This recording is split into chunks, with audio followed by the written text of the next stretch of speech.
Hi everybody, welcome to this Photoshop tutorial.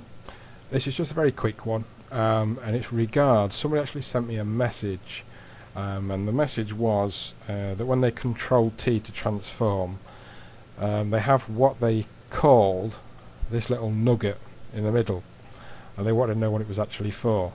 Well, this nugget is actually called a reference point, and the way that these work is when you size your image, you can size it with that reference point. Where you will find this more useful, for example, I'm going to take this reference point and I'm going to put it on the vanishing point of this picture. Now if I press shift to constrain the proportions, and I also press my alt key and I reduce the size, you can see how this barrel goes back into the picture because it's sizing it down to that reference point. So it's going to work out its original placement is the correct size where it should be, and the further I reduce this, the further back in the picture it's going to put the barrel until such point that it disappears, and the point of where the barrel would disappear is the point where we put our reference point.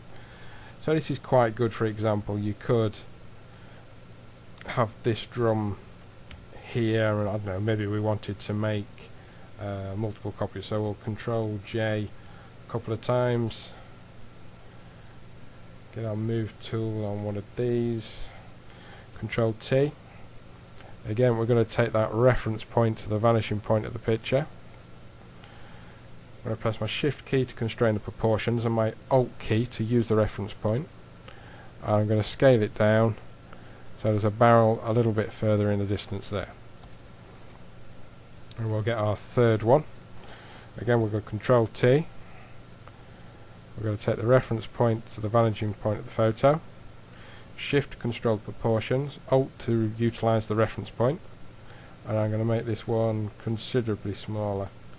Now, once you've got it there, you can move this around if you want to. You don't have to keep it, where it's telling you need to put it, and you can move it from left to right.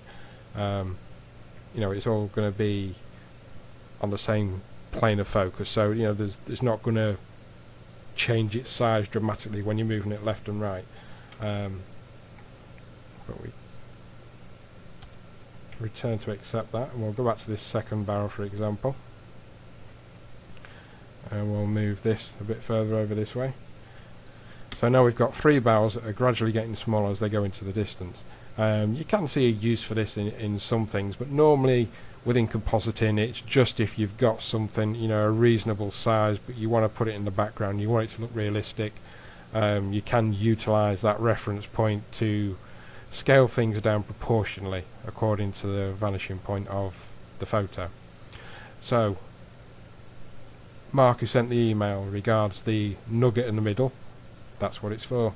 Hope this helps. Till the next time, bye for now.